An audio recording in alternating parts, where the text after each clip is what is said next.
Hey, everybody. Welcome back to the Soulganize Your Life podcast. And I know that the more that I'm soulganizing my own life, the more I'm enjoying being an actual human. And as a psychotherapist, I know that the outer circumstances of our life are definitely impacting us. And one of the ways that that's happening is through what I would call the psychological ego, which is a sense of separate self. But the other way that's possible when you open up to it is the divine soul connection to all that is. And that's why we're having this podcast. It's really important to know the difference.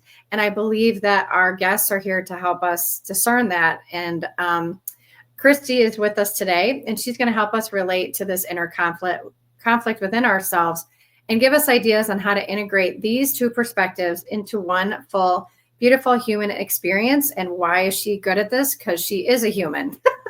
So she will be able to speak to this, and we all will. But she specifically is a healer as well. So Christy, jump on in and introduce yourself. Hi, everyone. Thanks for joining us today. My name's Christy Borst, and I am what I would call a spiritual healer and earth intuitive.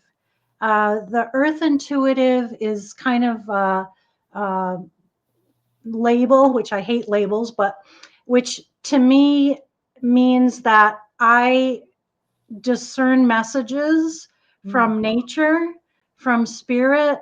I also am what I would kind of call an emotional transducer. So when there are heavy things going on in the world, which is like constantly, I am one of the earthbound beings that is aware of those energies and bringing them back to neutral. Wow. So yeah, so it for years I didn't know that I was doing that. I just felt like really off kilter a lot of times. But now that I have kind of found most of my puzzle pieces, it makes a lot more sense to me. Wow. Well, this is great because I've never heard anyone articulate their job here on earth the way you just did. And I'm guessing there was a time in your life where you weren't aware that this is all your life path, right? To be these things. What was your life like before that when you were growing up? For me, when I had this deep connection to knowing that anything is possible, as most of us do as children. And I actually was playing and scratched my face and healed that boo boo because my dad freaked out. And I thought that he was mad at me. So I just, made it go away. Wow. And I didn't remember this because he told me, you can't do that again. You can't show anybody that. That's not allowed. And I was really like an obedient child. So I hid it so deeply that I didn't know it was there. And this connection I have to spirit, source, God, all that is, whatever you call our higher power or that connection point from which we come.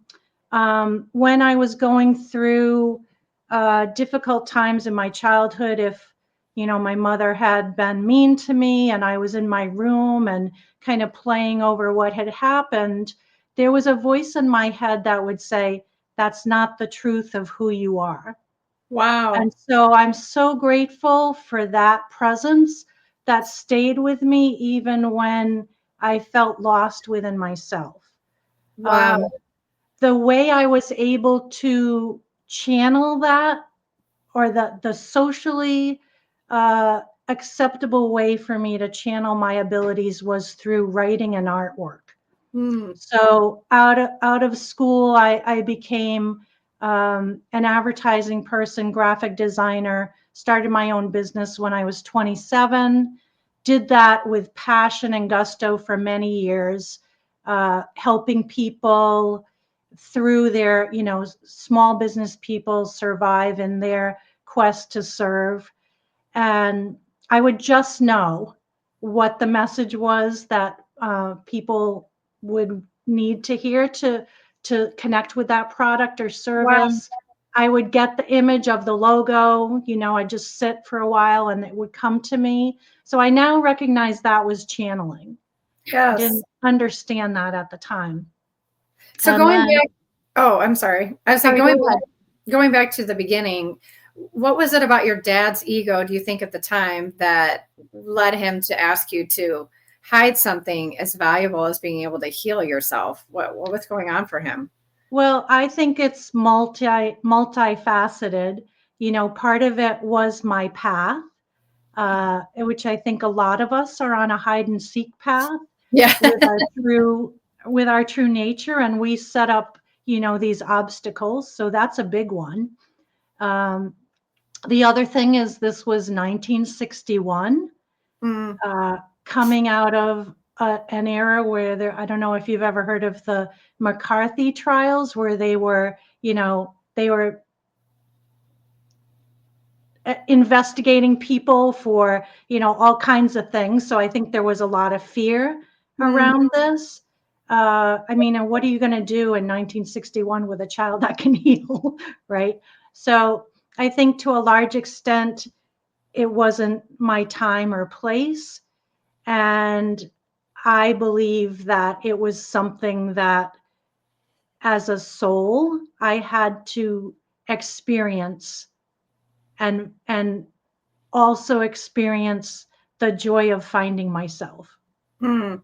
And so, oh yeah, there is a joy in that for sure. I like that you just said that, because like I said, the more I soul organize, the more I'm enjoying being a human, and all of our quirks. But going back to your childhood, I feel personally that we all develop some level of protective device, which is the ego, according to Freud, right? And your dad's really wanted to protect you, just period. It wasn't that you were being a bad girl or wicked in his eyes. It was really, he just thought, well, this is something that the collective ego might come after my kid for, and really wanted to protect you.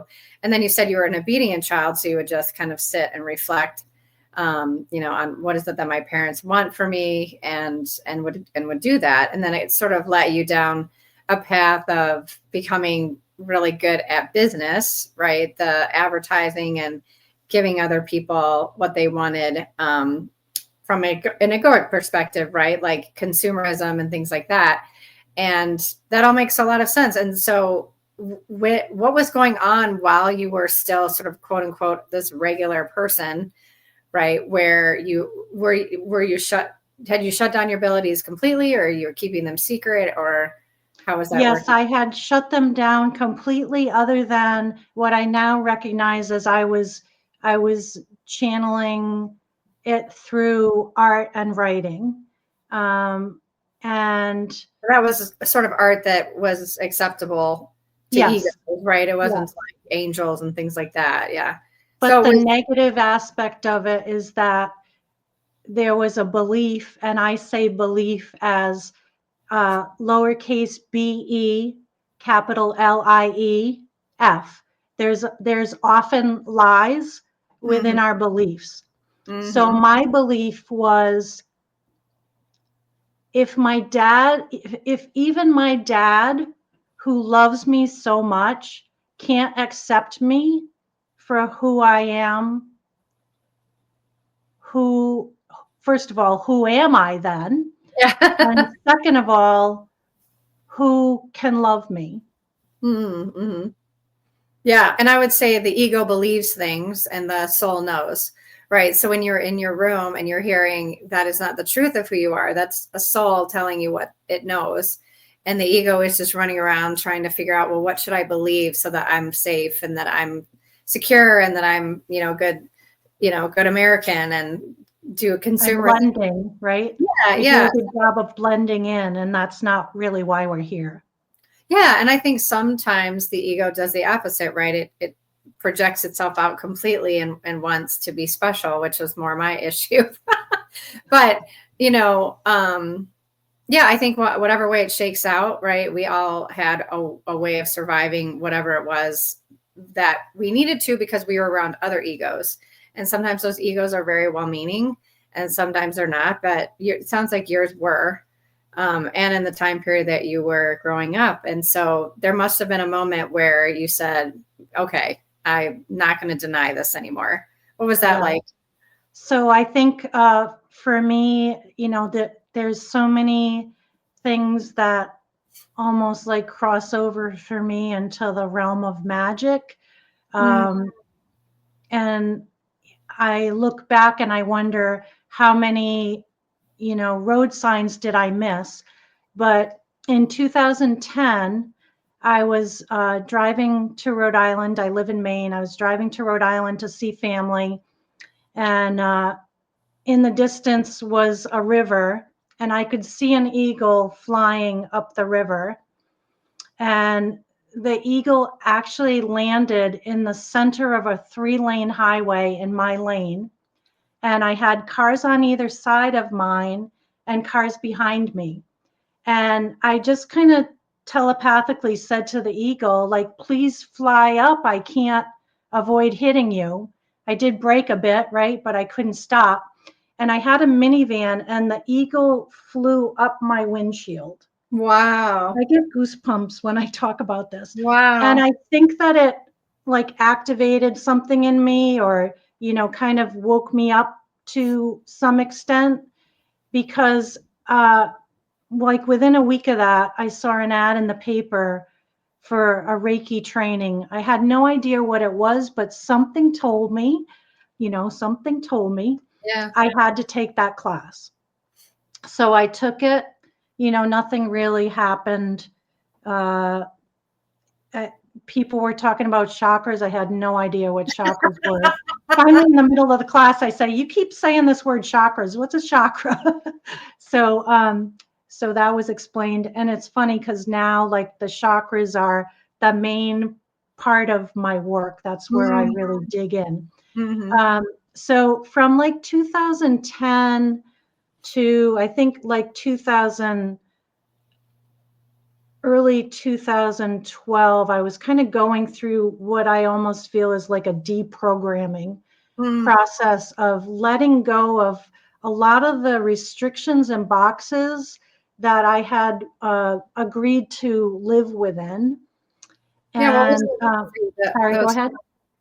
Yesterday, someone on a podcast told me it was her listening space, or her flux space. Like, it was a time where she really just gave herself permission to not be a good consumer and not be a good, taxpayer. And she quieted her mind, and she sat and she waited. Is that sort of what you experienced, or did you do active healing? No, mine was more like reading, going on YouTube, exploring quantum physics, things that I think were preparing me for what was coming next. And it really, the turning point for me was in early 2012. At this point, our kids were in high school. So it's almost like I think I had a soul contract with my children too, to be a normal person while they were children, right?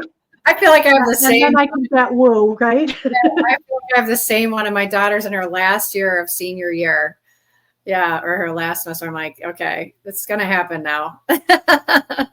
So it was in early 2012. I was doing this. I was doing fractal artwork. This is one of my pieces here, and I was in a metaphysical show, and some of my friends were there, and they kept saying to me, "You need to have a reading with George. You need to have a reading with George." George is a Native American. I sat down with him, and I had been having readings through that 2-year period, and people had said to me, "You're a great healer," and I would just kind of brush it off. I had kind of started healing myself more intently. For example, I burned myself on the oven rack one day, and I had just read a book about multiple timelines, and I said, okay, well, I'm going to go to the timeline where I didn't burn myself, and kind of worked on it a bit. And in the morning, it was just a little pink mark. It never blistered or anything. So I thought when I would get readings, people were seeing that, right? Wow. So I sat down, and he said, you're a great healer, right? And I just was like, okay. And I kept denying it. 9 times he said it to me. That's all he kept saying. Finally, I said, well, if I am, I don't know how to get there from here. And he said, that's because when you were a child, you did a miracle and you scared your parents. Oh my And gosh. when he said that, when the movie came back to me of what had happened, Wow. and it's really interesting because at several points through my life, well, let me just explain. I had scratched myself on a fort that my dad had built, and it had like chiseled ends to the boards, kind of like a pencil, not that sharp, but you know. So I had scratched myself on that, and I would have this memory of one hand tracing the shape of that end of that board, and the other end, or the other hand, wiping on my cheek. And I really feel so much gratitude to that child self, because she was told or knew to anchor that memory. Wow. Now, I would just get that fragment, but I didn't have a context for it. It was like, you know, one like 3-second memory that would come back. So when he said that, that memory got its context. Wow. And so I said to him, okay, I understand. My dad had transitioned before that time. So I said, if I made a contract with my dad to shut that down, I want to rescind that now. Mm. And we just sat and we prayed together. And within like, I don't know, short time, even that day, I did a little mini healing on someone that was there. Things just started to come back to me. And I just let it happen. I stopped getting in the way of myself. Yeah. And I do, like when you said, rescinding that contract, right? I have a Reiki master myself, and she often talks to me about those things. There's so much free will and choice we have once we're connected to a soul, right? Because then we go, okay, so all those things that I'm unaware of but feel are off. Could be a contract, it could be power I gave away and I just need to retrieve again. And when people do that, like it's endless possibilities versus the ego is just this limited box. And, you know, when you open your mind up to working with someone like you, just it's endless the amount of stuff that can be retrieved or cut or, you know, to make you be who you are. And I think that, you know, when you're speaking about that, if you could say a little bit more about that, because I think it's interesting why we as a soul would make a deal in the first place like that, or why we would as a kid. And so can you speak a little bit more about that? So I can really I hope this answers your question, but I'm going to speak to this from my own experience of, I know that I have lived other lifetimes. Me too. Mm-hmm. And I have a waking memory of being an energy healer, a medicine man, you know, you know, you could call it past life, concurrent life, whatever you believe about time. And in that lifetime, I was a boy. I came into a tribe. I was embraced for my gifts. And, you know, I took over from the medicine woman at an early age. So in this lifetime, I'm a girl. I come in and I have 180-degree different experience. I'm Mm-hmm. told I can't be that person. I have to shut it down. And I Mm-hmm. think that it's important to have these understandings that we do choose to have different experiences. Mm-hmm. Yes. Yeah. So Like we that's one medically part of it. choose The to other see part what's is that inside. there is so much opportunity in every challenge. Right. The For sure. challenge may be your biggest space of growth and potential. Mm. So you're So if saying, we're always avoiding the challenge, we're missing it. so you're saying that you may have made a deal with yourself to have the opposite experience that you had before. And theoretically we can't understand that in a soul level. We literally have to come back as a human again. Like everything has to be in the human form that we're making deals with while we're in the human form, probably. And so, yeah, I think that's probably pretty accurate. And I think that's probably spot on about when you can accept that maybe the challenge, as I said, another podcaster said, how much are you enjoying your fear? And I said, what? Like, that's brilliant. Like, how are we enjoying it? To your point, like you said, maybe now I'm enjoying the fact that I had been afraid and overcame it versus just walked in last time and everybody loved me. Yep. And it's funny because I know that in that lifetime, I didn't have self-confidence because everything was just handed to me. And in this lifetime, I kind of have more of a, I don't know if it's like, I'd call it like a faith in myself or just, Yes. the soul has been rah-rahing me since I was a child to know, okay, it's going to be okay. You're going to get it. Gosh, that's so true and so accurate and so needed to hear for people that are afraid because, like you said, the confidence is a feedback of that you did do the hard thing. You were sitting in your fear and you did it anyway versus your other lifetime where you didn't have any fear. You were completely accepted and you realized I don't have confidence in my abilities because I didn't work for it or have to have faith in myself. Other people had that faith. And I do think that's what the age of Aquarius is that we're coming into, right? Is completely and totally having faith in your individual perspective. Not that it's more important than like my viewpoint isn't more important than yours, which is the ego's way of looking at things. But I do think my viewpoint needs to be accepted by me, right? And yours needs to be accepted by you. And somehow that's going to raise us all up into the age of Aquarius. I don't know how long that's going to take, but I'm excited to watch it, at least for as long as I'm here. And I think the other thing that's really important to share, Win, is that, not everybody gets me. Not everyone believes that I can do these things that I do, or that these things happen through me as me. Yes. And that's okay. Yes. Okay. Even my own house. I'm sorry? In my own house. So it's okay.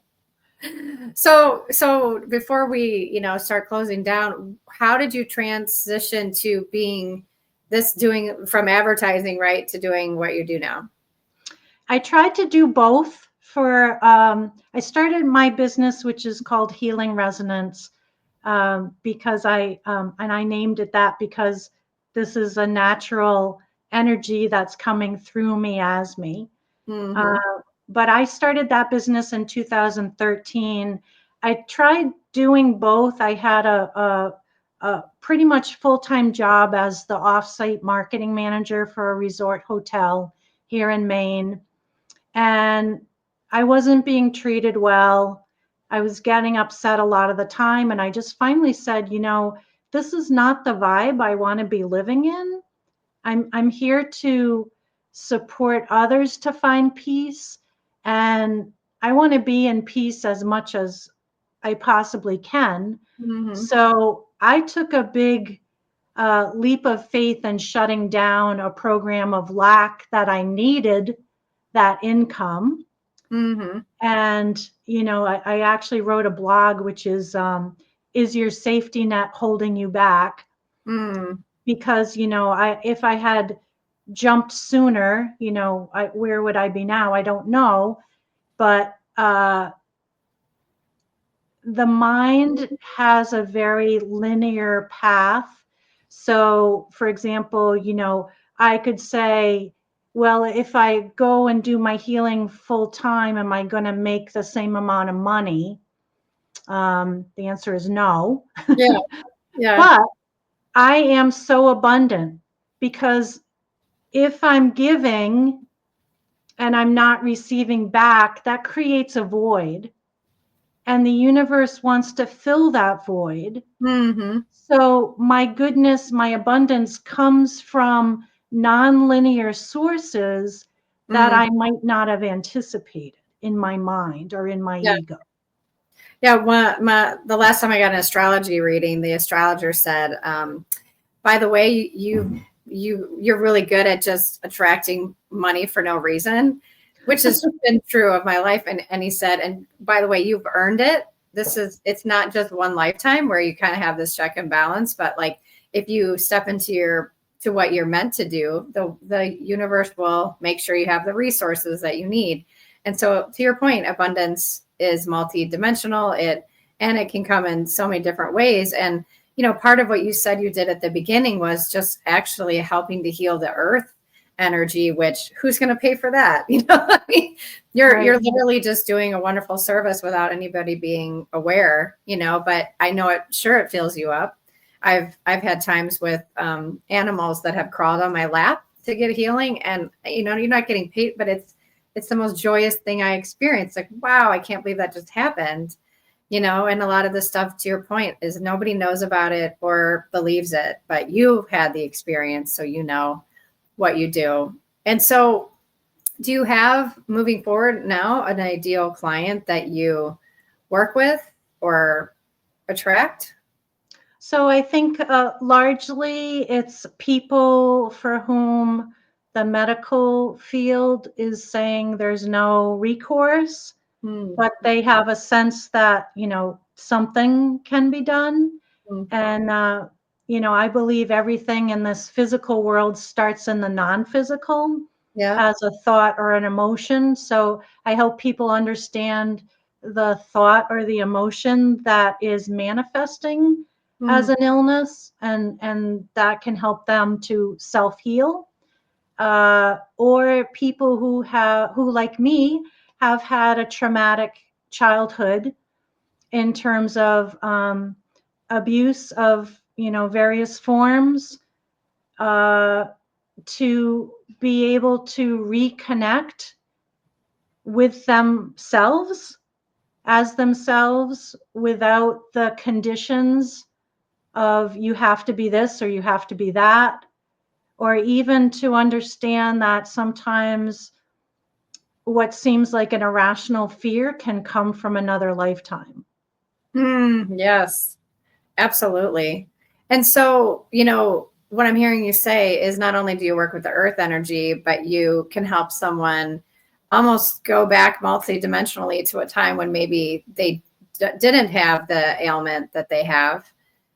Or you can help people retrieve the power that they gave away to others to feel safe and secure during their childhood, which maybe have been traumatic. And that you can really help probably not only talk them through that, but I'm guessing there's some kind of distance healing that you can do and so forth. For some people, the trauma or the belief that they are not loved, which is, we are loved. We are loved, if not by humans, by, by love that connects us. So for some people, that actually feels like a black tarry substance that I can help release. And I don't take that on myself. I'm just kind of like the middleman. Yes. I release it in the physical and pass it on to the higher realms for recycling. Yeah, and they know what to do with it. They know how to take that and make it, useful in some other form. So I totally believe in everything that you're saying and what you do. And I really hope that people give you a look. I really think it's amazing. Like you said, you just feel the energy of the earth itself. And if I think about 2012, right, there's a lot of comments about that was the time when the earth did flip over into its own next dimension and wants us all to do the same. And so it's probably pretty cool to think that you might be one of those people who really felt that shift and can continue to feel like, okay, where else am I sort of going to do the work? And thank you. And my personal shift was almost concurrent, right, with that. Yeah. So it is beautiful. I do just want to share one thing, Wynn, and that is, if people are empaths, if they do feel, collective energy, you have control to put parameters on that. Hmm. So there are times when I will say, okay, back off, you're giving me too much. So, even when we're in service like this, we have the ability to set our own boundaries. Wow. And so that's something else you could work with someone who maybe is listening that is like, man, I just feel everything. And people tell me I'm too sensitive. And you could maybe help them Absolutely. feel masterful rather than, at the, at the effect of everything. So on the podcast right now, it says healingwithin.info. Is that one of the places people find you, or are there other places? I know I found you on LinkedIn. Yeah, so I do have Healing Resonance LLC as my social media handle. So that works on Facebook, YouTube, Instagram. I have a podcast that's called Perspective Reboot, which is the name of my spiritual energy healing process. Mm. And that's, you can really find links to all of this at my website, which I'm using, this URL because it's easy for people. Okay. And so they could listen to the podcast from your website about how you work with the energies. I actually have like a 13 segment session or segment podcast, which covers various topics about, kind of opening up to yourself. And I have some guests on there. So it's kind of a wide range of things, but that's on major podcast channels too, Spotify, and I think it might be, I don't know if it's on Amazon or not, but yeah. All right. That's called Perspective Reboot. So we have no excuse not to find you. All right. Well, thank you so much for being here. And I really appreciate what you're doing that I don't even know about, right? The silent energy shifts that you're helping the earth go through. So really appreciate that. I mean, oh, thank amazing. you. Yeah. And you're doing great work too. Thank you. Well, I'm having fun. So that's all I care about. All right. Thank you and have a great rest of your day.